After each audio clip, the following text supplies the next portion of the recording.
जय श्री कृष्ण दोस्तों। आज के समय में हर धर्म का मनुष्य धर्म की अलग अलग तरह से व्याख्या करता रहता है, पर वास्तव में धर्म क्या है यह जानने के लिए हमें मनुस्मृति द्वारा बताए गए धर्म के 10 लक्षणों के विषय में जानना होगा। तो चलिए दोस्तों, आज हम लोग ये धर्म के 10 लक्षणों के विषय में एक एक कर समझते हैं। पहला धर्म है धृति। महाराज मनु ने धर्म के लक्षणों में सबसे पहले बताया है धृति अर्थात धैर्य के विषय में। इसको हम धर्म के अंतर्गत इसलिए लेते हैं क्योंकि यह एक ऐसा आंतरिक दिव्य गुण है जिसके माध्यम से हम सभी प्रकार के धर्माचरण को अंतिम रूप देने में समर्थ होते हैं।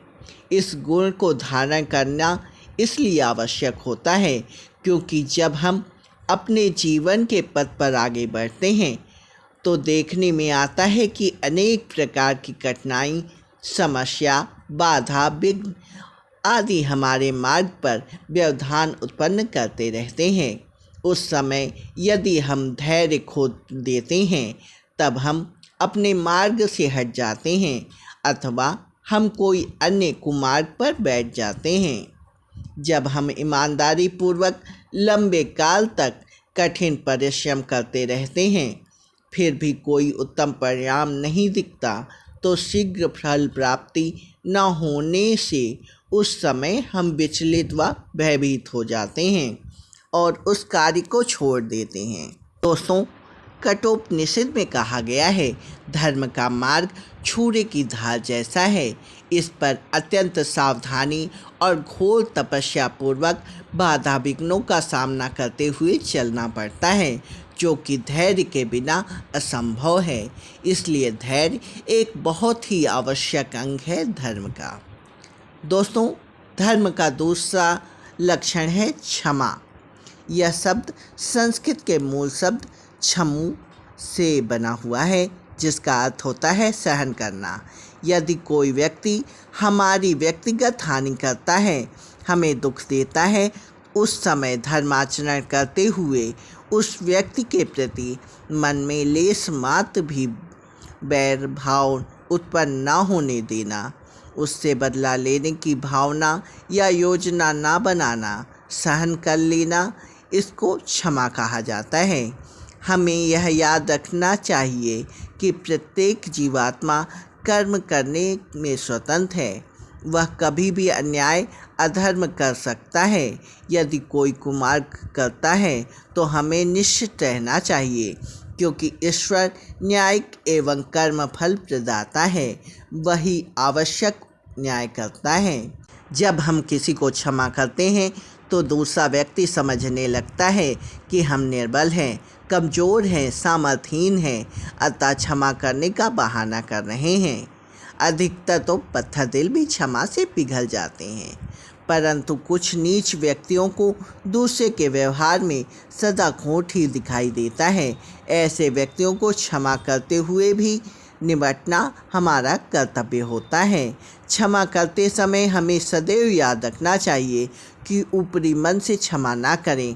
हमारे अंदर तक द्वेष भाव का लेश भी नहीं रहना चाहिए, नहीं तो वह सच्ची क्षमा नहीं होगी। कभी कभी द्वेष भाव ना होते हुए भी हमें दंड देना पड़ता है, इसमें बुराई नहीं है। परमात्मा का स्वभाव ही ऐसा है। यहाँ जरूरी यह है कि हम दूसरों के कल्याण की सदैव भावना रखें। दोस्तों, धर्म का तीसरा लक्षण है दम। इसका अर्थ होता है मन को नियंत्रण में रखना।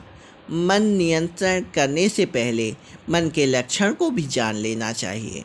तो दोस्तों, दो विषयक ज्ञान जहाँ एक साथ उत्पन्न नहीं हो सकते उसी को मन कहते हैं। इसका तात्पर्य यह है कि हम एक समय में एक विचार मन में कर सकते हैं। मन एक जड़ वस्तु है जो कि अपनी इच्छा से कोई विचार नहीं कर सकता। विचार को हम जीवात्मा ही उठाते हैं, मन में लाते हैं। जैसे वाहन आदि साधनों को हम स्वयं चलाते हैं, वे वाहन अपनी इच्छा से इधर उधर गति नहीं कर सकते। हम जहाँ चाहते हैं वहाँ ले जाते हैं।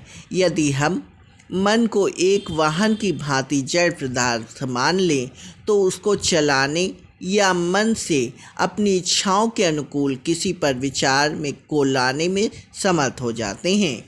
फिर भी हमारे अंदर पूर्व के कुछ संस्कार ऐसे होते हैं जिसके कारण हमारी प्रवृत्ति अधर्म अन्याय की ओर हो जाती है। उन संस्कारों के कारण फिर हम अशुभ विचारों अथवा कर्मों में प्रवृत्त हो जाते हैं। अतः मन में सदैव नियंत्रण में रखते हुए इन सब बुराइयों व प्रवृत्तियों को रोककर अच्छे शुभ कार्यों से युक्त करना चाहिए। यही दम कहलाता है। दोस्तों, धर्म का चौथा लक्षण है अस्तेय। अस्तेय कहते हैं चोरी करने को और अस्तेय कहते हैं चोरी ना करने को। यह चोरी 3 प्रकार की होती है। मन, वाणी और शरीर तीनों साधनों से की जाने वाली चोरी मानसिक, वाचविक और शारीरिक नाम से कही जाती है।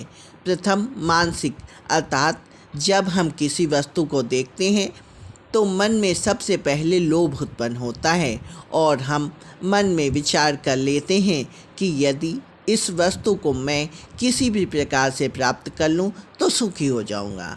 इस प्रकार मन में योजना बना लेना ही मानसिक चोरी के अंतर्गत आता है। मन में विचार करने के बाद हम किसी को वाणी के द्वारा अपनी योजना को प्रकाशित कर देते हैं कि उस वस्तु को मैं चोरी करूंगा। यह वाचिक चोरी के अंतर्गत आता है। शारीरिक चोरी वह होती है जब हम स्थूल रूप में किसी भी वस्तु के स्वामी की आज्ञा के बिना उसका उपयोग कर लेते हैं, उस पर अधिकार जमा लेते हैं। दोस्तों, धर्म का चौथा लक्षण है शौच। शौच का अर्थ होता है शुद्धि करने से। शुद्धि 2 प्रकार की होती है, एक बाह्य शुद्धि और एक आंतरिक शुद्धि। शरीर, वस्त्र, खान पान, परिवेश और धनोपार्जन आदि को शुद्ध रखना बाह्य शुद्धि कहलाता है और मन में होने वाले लोभ, मोह, काम, क्रोध, ईर्ष्या, द्वेष, दुर्गुणों को दूर करना आंतरिक शुद्धि कहलाता है। दोस्तों, इस शौच का उल्लेख महर्षि पतंजलि जी ने भी अष्टांग योग के अंतर्गत नियमों में किया है। यह शुद्धि न केवल बाह्य लौकिक व्यवहारों के लिए उपयोगी है किंतु आध्यात्मिक में भी उच्चतम शिखर का हस्तगत करने हेतु उत्तम साधन है। हम यदि शुद्धि का पालन करते हैं तो हमारा मन भी प्रसन्न रहता है और लोग भी हमारी साफ सफाई देखकर हमसे खुश होते हैं और हमारी प्रशंसा करते हैं। स्वयं सुखी होने और अन्यों को भी सुख पहुंचाना धर्म है। दोस्तों, धर्म का 6वां लक्षण है इंद्रिय निग्रह। इंद्रियों का स्वभाव है कि वह अपने विषयों की ओर आकर्षित होती रहती है। जैसे हम पढ़ाई करते हैं तो हमारा मन केवल पढ़ाई पर केंद्रित होता है, परंतु जैसे ही व्यवहार में कोई और शब्द सुनाई देता है तो हमारा ध्यान तत्काल ही उधर चला जाता है। हमारी इंद्रियों में प्रमुख इंद्री नेत्र इंद्री है जो सदा बहिर्मुखी होती है। इसी तरह श्रवण इंद्री भी दूर से शब्द को ग्रहण कर लेती है। इस स्वभाव को रोकना महत्वपूर्ण कार्य है।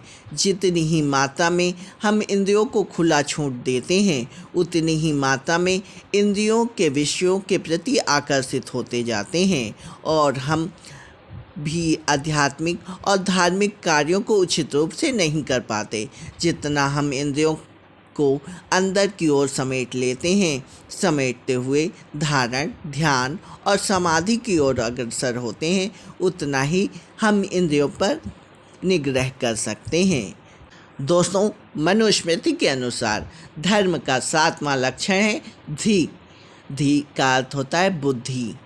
बुद्धि एक साधन है जो परमात्मा ने मनुष्य को इसलिए दिया है कि वह धनार्जन कर सके, फिर विभिन्न प्रकारों से उसका उपयोग करके अनेकों उपकरणों कार्य के साधनों का निर्माण करके इस जीवन में हम सुख को प्राप्त कर सकें या दुखों को घटा सकें। और बुद्धि मोक्ष के लिए उतनी ही आवश्यक है, क्योंकि ज्ञान के बिना मोक्ष पाना संभव ही नहीं है। भक्ति मार्गी ऐसा समझते हैं कि भक्ति ही परमात्मा को पाने के लिए पर्याप्त है, परंतु यह सही नहीं है। दोस्तों, धर्म का 8वां लक्षण है विद्या। हमारा कर्तव्य है कि सदा विद्या को बढ़ाते रहें और अविद्या को नष्ट करते रहें, क्योंकि हमारा लक्ष्य है मोक्ष को प्राप्त करना। और यह तभी संभव है जब हम अपनी अविद्या आदि क्लेशों का पूर्णतः नाश कर दें। अविद्या को नष्ट करने के लिए निरंतर हमें विद्या को बढ़ाते रहना चाहिए। इसके लिए ईश्वर की उपासना के साथ साथ हमें वेद आदि ग्रंथों और आर्य ग्रंथों का भी स्वाध्याय करते रहना चाहिए। दोस्तों, धर्म का 9वां लक्षण है सत्य से। जो पदार्थ जैसा है उसे वैसा ही समझना, मानना, बोलना और करना ही सत्य है। अर्थात मन, वचन, कर्म से एक ही भाव रूप उच्चारण करना, व्यवहार करना ही सत्य माना जाता है।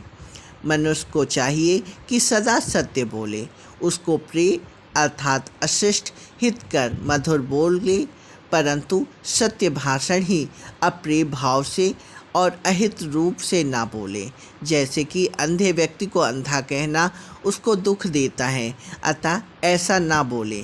प्रिय या हितकर भी झूठ हो तो उसे ना बोले, अर्थात दूसरों की चाटुकारिता या प्रसन्नता के लिए झूठ का प्रयोग नहीं करना चाहिए। दोस्तों, यही सदा पालन करने योग्य धर्म होता है। धर्म का 10वां लक्षण है अक्रोध, अर्थात गुस्सा ना करना। यह एक इतना सामान्य है कि लगभग प्रत्येक मनुष्यों में देखा जाता है। अतः महर्षि मनु ने इस पर विशेष ध्यान आकर्षित किया है और इसे धर्म के 10 लक्षणों में एक में स्थान दिया है। यह हमारे असहनशीलता, अहंकार और मिथ्या अभिमानों से समृद्ध है। समानता हम यह सोच लेते हैं कि हमारे जीवन व्यवहार में बिना क्रोध के कुछ भी कार्य संभव या संपन्न नहीं हो सकते, अतः क्रोध करने की आवश्यकता तो रहती ही है। यदि कोई हम पर आक्रमण करे, मारने पीटने लगे, हम क्रोध ना करें तो हम अपनी रक्षा नहीं कर सकते। फिर छोटी छोटी बातों पर हम गुस्सा कर लेते हैं, परंतु यह वास्तविकता नहीं है। हम बिना क्रोध किए प्रेम पूर्वक सभी कार्यों को संपन्न कर सकते हैं। बिना क्रोध किए भी किसी को दंड देना हो तो या युद्ध करना हो तो हम कर सकते हैं, क्योंकि यह मानसिक ही होता है। जैसा हम अभ्यास बना लेते हैं वैसा वातावरण बन जाता है। क्रोध अवस्था में हम कुछ भी यथार्थ नियंत्रण के साथ नहीं कर पाते। जब हम क्रोध रहित अवस्था में रहते हैं तब हमारी सोचने की शक्ति काम करती रहती है। दोस्तों, अन्याय पर, दुर्गुणों पर क्रोध करना चाहिए। दोस्तों, उसी प्रकार हमें भी अपने और अन्यों के प्रापों पर क्रोध नहीं करना चाहिए। सदैव अच्छियों की कामना करते रहना चाहिए। दोस्तों, ये थे धर्म के 10 लक्षण। इन लक्षणों को हम जितनी मात्रा में अपने जीवन में अपनाने का प्रयत्न करते हैं उतनी ही मात्रा में हम धार्मिक या आध्यात्मिक व्यक्ति कहलाते हैं तथा उतनी ही मात्रा में हम आध्यात्मिक क्षेत्र में उन्नति करते जाते हैं। अतः सभी मनुष्यों को सदा धर्माचरण के लिए प्रयत्न करते रहना चाहिए, जिससे हम सब आनंदित रह सकें। जय श्री कृष्ण।